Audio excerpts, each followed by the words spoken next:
Hello and welcome to FPL Mate, your best mate for fantasy Premier League content for the 2023-24 season. My name is Dan and today we've got our final decisions video for Game Week 25 where we're going to be covering triple captaincy. We're going to be talking about Salah, free hit draft we've got in today's video, as well as a wildcard draft, as well as all of the regular press conference updates. So lots to cover today. Make sure you drop a like if you enjoy it and do subscribe if you're new around here. Let's get going. So first of all, the press conferences, we're going to go through all 20 teams and all of the information we have from each of them. First of all, with Arsenal, Arteta was pretty useless again this week. Really not too much information from him. And Jesus and Zinchenko, their issues are probably not long-term based on the information that we have, but Arteta didn't really give us too much there. Partey is, however, still going to be out for a couple of game weeks. For Aston Villa, bad news as Kamara is going to be out for at least 7 months. So that's going to really damage Aston Villa's ability to keep clean sheets. We've already seen them struggle a little bit defensively recently. Diego Carlos is another defensive absentee for 3 to 4 weeks and Konsa is still out. For Bournemouth, Aarons, Adams and Fredericks are still injured. Billing is still suspended. He has 2 more games left on his suspension and Favre is ill. For Brentford, Onyeka and Wissa are going to return for AFCON, so a small boost there for them, and there's no fresh injury concerns either. So unlike the likes of Mbermo, etc., there's no real new injury news from Brentford, so pretty good news there. For Brighton, we haven't had a press conference. I believe that is going to be tomorrow at some point, but let's go through what we know now. First of all, Hinchelwood, he could be out for the rest of the season. Pretty bad injury for him. I think that does improve the prospects of the likes of Estupinian and Lamptey as well. So if you are an Estupinian owner, I think the Hinchelwood injury does help your case a little bit there. Adingra is back from AFCON. He may be available, but because we haven't had a press conference, it's difficult to say for sure on that one. For Burnley, Taylor should be available. He's been in full training and company has been pretty positive about him. Foster has undergone surgery from an underlying chronic issue, so hopefully he's going to be back before too long, but with surgery, you know he's going to be out for a little while at least. Probably not going to be a season ender, but we're looking at a couple of months. Bayer is still out for this game week as well. For Chelsea, Thiago Silva, he has picked up a small injury. He's going to be out for this game week against Manchester City, which is quite significant. A major loss for Chelsea in their defence. Sanchez, however, is available after returning to training this week. And Gusto and Colwill look like they had minor issues at the end of the Crystal Palace game, but they're going to be absolutely fine and available. For Crystal Palace, unfortunately, no press conference for them. Roy Hodgson, unfortunately, is a little bit ill at the moment. He is unwell. So fingers crossed Hodgson can get well soon. We're all sending our love there. Absolute legendary manager. So as far as we know, Eze, Elise, Gehi, Decore presumably still injured, but we don't know for sure. For Everton, no press conference again, unfortunately, but that's the last one. But Decore, he is back in full training. Cannot guarantee that he's going to be playing this game week, but he is in full training and he's going to be hopefully available for Everton. Onana is going to be ready to start as well. He wasn't rushed back last game week, but this week he should be absolutely fine after that sub appearance. For Fulham, Bassi and Iwobi, they've returned from AFCON and are available for selection. Tete and Tosin are presumed available as well because it was a pretty positive press conference from Fulham. Jimenez is out, however, until the end of March. For Liverpool, Salah is in contention for selection. I know this is a big one. We will talk about Salah in a little bit more detail in a brief moment, but he is at least in contention for selection. He is finally back in full training over the last day or so. So, yeah. We need to talk about him a little bit this video, don't we? Trent Alexander-Arnold, however, is out for the whole double game week. So he is an easy sell right now. If you have Trent, just sell him, free up that cash and spend it elsewhere because, yeah, it's not looking good for Trent. No fixtures will be played by him in double game week 25. Bradley has returned as well following compassionate leave. He's been in training all week and things hopefully looking back a little bit more positive for him. Obviously sending love there as well. For Luton, Mengi has recovered from an ankle injury, so he is going to be available to face former club Manchester United. Anderson, Lockyer and Nakamba are still out and there's no new injury concerns. For Manchester City, Guardiola and Grealish are out. Guardiola is going to be out for the entirety of Game Week 25, while Grealish could potentially return for the second game. I wouldn't feel too confident about either of those players right now. If you have them, sell them. Don't look to buy them. And maybe this is going to open up some opportunities for some other Man City options. You know, Doku, for example. We've got Bernardo. He's going to have a late fitness test ahead of this game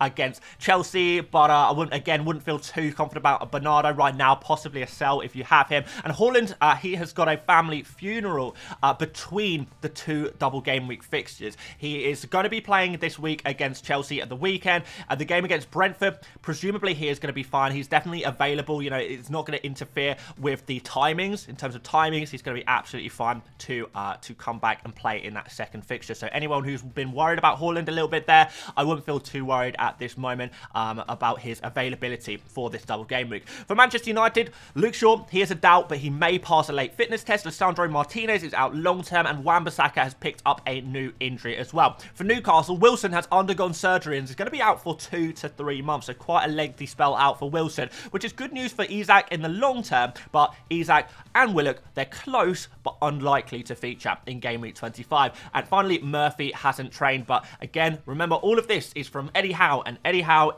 can sometimes twist things. I mean, he seems pretty clear on Wilson, but Isak and Willock, maybe they are actually going to be available. Murphy hasn't trained, but what does that really mean when it's coming from Eddie Howe? Maybe Murphy ends up playing as well. So I guess let's see there. For Nottingham Forest, Aina, Bolly and Sangare, they are back from AFCON, but they're not going to play.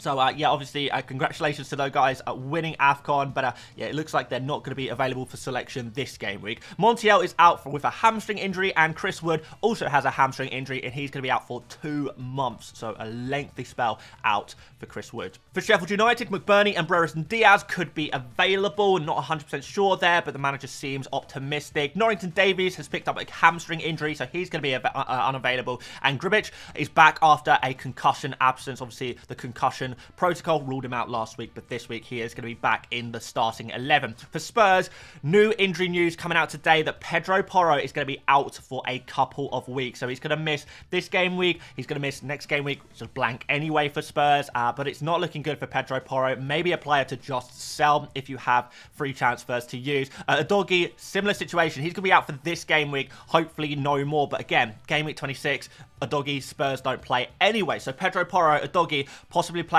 you would be looking to sell in the near future, as they are going to be out this game week and next. Lascelles, however, is available. For West Ham, Antonio is finally available for selection, so looking forward to seeing him back in action. That maybe pushes Bowen back into the wing positions, where actually I think is good for Bowen. Alvarez, he is back following illness. He kind of picks up some illness in the Arsenal game apparently, and Paqueta is back on grass, but game week 25 is going to come too soon for him. Finally, Wolves, Hwang is back and available. I think he's actually a great pick. You know, if you can go for Hwang Hee-chan this game week, I think he's a really, really nice selection there. So just be aware, he is back. He is available. He is back on the menu, back on the cards. Definitely be having a close look at him. Playing against Spurs this week, which obviously Spurs don't have any wingers, which is interesting. Cunha's injury is fairly significant, however. That does, again, play into Hwang's hands again, because Hwang is going to be on penalties for Wolves. Playing a striker on penalties, out of position.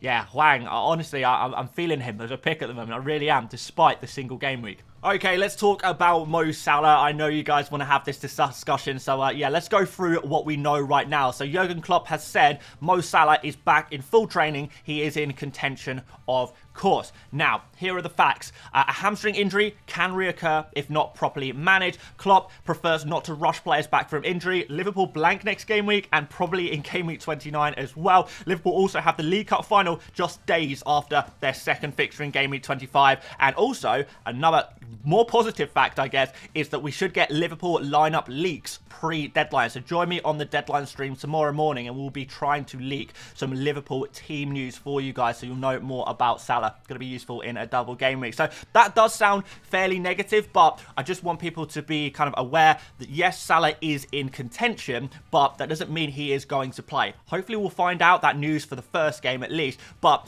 there is still a lot of factors that kind of go against Salah at this moment, where we can't guarantee he's going to start. That doesn't mean you shouldn't pick him. That doesn't mean you shouldn't buy him. But what it does mean is that if you do have him in your team, just be aware that we're not guaranteed minutes here. He's in contention. It's not a case of he is going to start. He's just, you know, he is technically available, right? As for a prediction from me, Salah, he is probably going to see reduced minutes in game week 25, but start in the cup final, because that is the big game, really. The next two games against first of all, in the first fixture against Brentford. You would imagine that's a little bit too soon for Salah. Luton Town after that is a kind of a lesser fixture, I guess you would say. It's an easier fixture for Liverpool in theory. So Salah shouldn't play an insane amount of minutes. So I do think he is going to be on the bench against Brentford. I think it's going to come a little bit too soon for him for a start. Remember, he hasn't played for Liverpool in a long time, months in fact, it feels like at this point, doesn't it? So yeah, I do think he's going to be on the bench versus Brentford, but I do think a start is possible against Luton. So we should see 60 to 90 minutes total. 60 minutes is more likely if he doesn't start either game, but gets bench appearances from both, and then goes on to start the cup final, which is no use to us as FPL managers. But he could definitely start a game as well. We could see a bench appearance in the first game, and then getting a decent amount of minutes, but not a full game in the second game there. Can't see him playing at 90 minutes in either game, unfortunately. Just because he's only just come back. I think we just need to have a little bit of patience, a little bit of understanding on him. So, should you buy Salah? The verdict for me is don't buy him unless it's easy to do. If you can do it for a -4 or if you can do it for free, then I definitely would at least consider it. And I definitely think with Salah, even if he plays 90 minutes, you get 90 minutes out of him, that's good enough for a player like Salah, particularly if it's against a team like Luton Town. That's going to be really nice. But I would avoid him if it means you have to completely restructure your team, if you have to completely destroy, rip apart your team in order to get Salah, it's probably not worth it, especially if it's damaging your Game Week 26 team, because your Game Week 26 team is already going to have blanks. If you've got Palmer, if you've got, you know, Spurs players as well, maybe Richarlison in there, if you've got other Liverpool players like Jota or Luis Diaz or Darwin, again, you're going to have blankers next game week. So by taking big hits to get Salah in this week, are you also going to have to take more hits the following week to remedy the situation? Overall, I think Salah is obviously a great player, but you're probably not going to captain him this week. He is going to be out 26. He's going to be out 29 more than likely. In 28, he plays against Man City. So the benefits of getting him in right now with the price that he costs, if you are damaging the rest of your team too much by buying Salah, then I probably don't think it's worth it. One thing that is worth noting, however, is that Salah coming back into this Liverpool team is going to damage the prospects of Jota. It's going to damage Darwin maybe a little bit, and Luis Diaz as well. So I think we might see less minutes from the likes of Jota and Diaz in particular than we previously expected. So if you haven't bought Jota yet in your FPL team, or if you're thinking about captaining Jota maybe, I would maybe look elsewhere at this point, probably because of Salah coming back, going to get at least some minutes this game week. Okay, let's talk about triple captaincy, because I know a lot of you guys are thinking of playing that triple captain on Haaland this game week. 2 home fixtures against Chelsea and Brentford, but I wanted to cover some of the other options so you can weigh it up and say, okay, do I like this Haaland double game week, or is there some other double game weeks from various players in the future that maybe I would prefer to play my triple captain on? Now, this is based on projected fixtures. We don't know for sure what the later double game weeks are going to be. We can get a rough idea now based on current information, but we're not 100% sure, and some of these might not end up being 100% accurate. So I just want to put that one out there, but it's good to get a rough idea now just to see if there are any other potential double game weeks that are good for a triple captain. The first thing you want to consider when playing your triple captain is, who do you want to triple captain? Are you dead set on triple captaining an insane premium player like a Haaland or a Salah? If you want to triple captain Haaland or Salah, your options are basically game week 25 this week or game week 37, Haaland versus Fulham and probably Spurs, and Salah versus Aston Villa and probably Fulham. Now, both of those guys will be double away fixtures. So, looking at this, looking at the fixtures, looking at the form, looking at the fact that game week 37 is often slight rotation risk for some players, I think if you are dead set on captaining Haaland or Salah, this game week is probably the week to do it. However, if you are on a bench boost for whatever reason this game week, or you just don't want to play a triple captain this game week, there are some other options. And the other options include Solanke in game week 28. He plays against Sheffield United and Luton. That's not too bad, really very good fixtures, but is he the player you want to triple captain? We've got Saka in game week 34 against Wolves and probably Chelsea. Don't mind that, another penalty taker, which is pretty decent. And we've got Palmer, again, another penalty taker, which are actually low-key like this double game week for Palmer, West Ham and Spurs. But are you willing to play the triple captain on a Cole Palmer? I'm not sure. He's a cheap player. It's not typical that we play a triple captain there, but it's definitely very, very interesting, and I really do like those fixtures for him. In game week 37, we also have Son against Burnley and Man City. We know Son loves to play against Man City. We know Man City hate to play against Spurs, and Burnley is the other fixture there, which Son really could thrive in a game like that. He already has done this season. So actually, I think this is kind of the sleeper option, the underdog, really, as a triple captain option. Son in that double game week could genuinely be really, really damaging. You get to captain a midfielder as well, which often gives more points. Already, for me, I'm already eyeing up Son as my captain for the game week 37 if these fixtures go as planned. And the final factor before deciding your triple captain for this season is when are you going to play your other chips? In game week 34, some people will be looking to play a free hit in that game week, for example. If you're playing a free hit, well, you can't play a triple captain at the same time. So Saka is ruled out. If you want to bench boost or, again, free hit in game week 37, well, Haaland, Salah, Son, ruled out. If you're already playing another chip, you can't play a triple captain in 37, which only leaves you with 36 and 28 and maybe 25 if you're not playing a chip now as well. So there are going to be some popular ones, some less popular ones. I think a lot of people who aren't going for Haaland this game week are naturally gravitating towards Solanke, but I don't think that's the only option, and I would have a very good look at Palmer for game week 36. If you are not convinced by Solanke in 28. He is not the only option. That is not the only option. There are many options. But right now, if you want my honest opinion, game week 25, triple captain on Haaland looks like the best option. But that is open to interpretation. You guys got to make up your own mind. And if you like the look of any of these others potential double game weeks, then maybe you can go there instead, as long as it doesn't interfere with some of your other chip plans. Okay, speaking of projected fixtures and potential fixtures later down the line, we have got this graphic courtesy of Planet FPL, who are really, really good when it comes to planning out fixtures and seeing what is likely to happen in the future of the season. Really trustworthy guys, so do go check them out. I haven't actually made a kind of graphic myself, so I thought, okay, let's see if there's anything else out there, and this looks really accurate, really accurate. I haven't eyeballed it through. It looks very, very strong. It looks very, very good, and I think based on what we know right now, this is pretty accurate. We will, of course, be doing our own one in a couple of weeks when we get more information. I want to get a little bit more information before kind of making a projected fixture calendar, really, but this is what we got right now, and the reason I wanted to show you this is because I think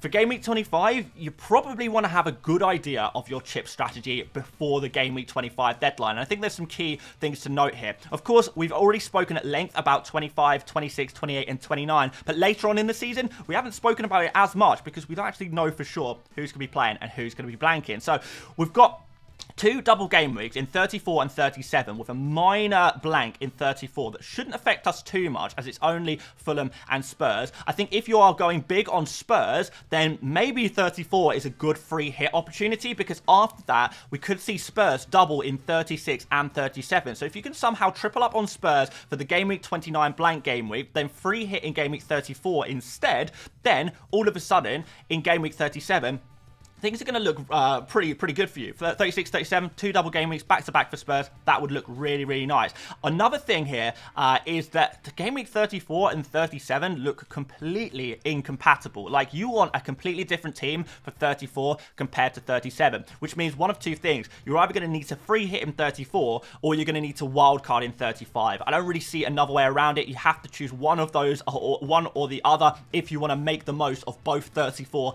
and 37. If you can wildcard in 35, could set yourself up for a bench boost in 37, but I think that's going to be possible even if you don't wildcard in 35, and you just free hit in 34 instead. So this is where we're at. I think things are looking pretty good. I think you can maybe potentially free hit in 34 as well, but I don't think, you know, it kind of depends on how you're set up, where your other chips are. It really, really does depend, but just have an idea. This is what the rest of the season is likely to look something like, look a little bit like this, and 34 and 37, this is the big point. You need to have completely different teams in 34 and 37. So if you're not wildcarding in this period, then you need to free hit in 34 probably, and if or maybe 37, I guess, but I think 37 looks better for a bench boost, to be honest, this season. But yeah, there we go. 34, 37, completely incompatible. You're going to need to use some chips in order to get a completely different team in 34 to 37. There you go. So a big way that I am trying to think of game week 25 and 26 is to try and see them as a pair. And I want you guys to try and maybe think about it this way as well, see what you think about this kind of theory. Because a lot of people right now are already maybe doubled up or tripled up on Man City. Absolutely brilliant. We've got 3 fixtures in the next 2 game weeks for them, which is absolutely amazing. Similar situation for Brentford. But when it comes to Liverpool and Luton, a lot of people looking to pick up Liverpool and Luton players as well for this double game week. But of course, these players blank in in 26. So is that going to mean that you have to take hits, make big changes to your team, both this game week and next game week, in order to bring Liverpool and Luton in and then remove them again in game week 26? And instead, are there some other players who actually maybe have slightly better fixtures over the next 2 game weeks, and you don't have to take hits? So, for example, Arsenal play just as many fixtures as Liverpool in the next 2 game weeks. They play against Burnley and Newcastle. So what do you think? Would you prefer to have a Gabriel and a Saka, or a Van Dijk and a Jota? Well, this game week, Van Dijk and Jota look much more tempting. But over the course of the 2 game weeks, I think, you know, we're actually looking pretty even. And you probably wouldn't want to sell Saka's and Gabriel's. Maybe even look to bring in more Arsenal players, because these next 2 fixtures are pretty good. Similar situation for Aston Villa. A lot of people looking to sell Watkins for maybe a Darwin or an Adebayo. Well, Darwin and Adebayo play exactly the same amount of fixtures as Watkins over the next 2 game weeks, and arguably Aston Villa's fixtures are a little bit better. And finally, Wolves.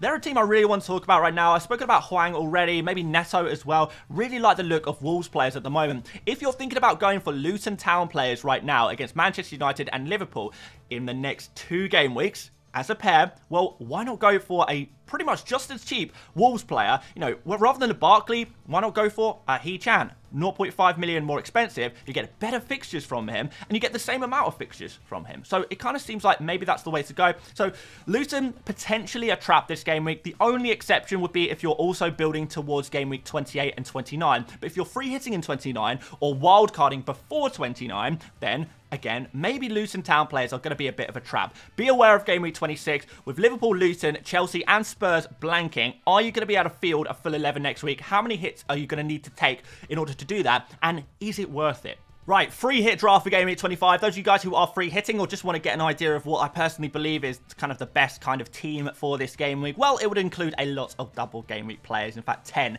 out of the 11 on double game week. So we've got Flecken in goal, in better form now, and hopefully making a decent amount of saves. Virgil van Dijk is my favourite Liverpool defender for this game week. Doughty and Reguilon both have set pieces and creativity. Although we might not see clean sheets from them, there's definitely multiple opportunities for attacking returns in those games at least. In midfield, De Bruyne and Foden are definitely the Man City double up in midfield I'd like to go for alongside Erling Haaland, who's obviously going to be the captain. And Diogo Jota and Darwin, I would still look to back these players despite the likes of Salah looking to return to the team. Saka is the only single game week player I would desperately want to have. You would maybe throw in Gabriel in there as well as single game week players who will actually possibly outscore a lot of the double game week players. And Tony up front, fixture proof, very, very good. Very, very brilliant. This team cost 101.9 million. So hopefully most of you guys are going to be able to afford this. If you can make upgrades to it as well, then even better. Great. But this is roughly what I would go for a Game Week 25 free hit team if I was on that chip right now. If you're wildcarding in 25, then I would pay a little bit more close attention to Game Week 29 and trying to cover that blank. Of course, we still do want to have our triple Man City, but I would cool off a little bit on Liverpool, as we'd probably be looking to sell Liverpool players around Game Week 28 or 29 anyway. So just Darwin making this wildcard draft. But we do have plenty of other double Game Week players regardless. So we've got triple Brentford with Flecken, Reguilon and Tony. Once again, obviously, they double now. Don't blank in 26 and don't blank in 29. Either, so that sets you up really, really nicely. We think Luton are probably gonna play in game week 29 as well. That's going to depend on cup results, but it looks likely. So you've got double Luton there, ready to go for their double in 28 and a fixture hopefully in 29, so you're covered there. And aside from that, the bench is full of players that either double in 28, like Neto, or players who, you know, Aston Villa players, decent fixture in 29, and they're guaranteed to play. So Douglas Luiz, Powell, we've got Taylor there as well to cover you in game week 29 as well. It will still take a few transfers between now and 29 to cover yourself for a full team, and you probably want to look at the likes of Watkins and Solanke as transfers in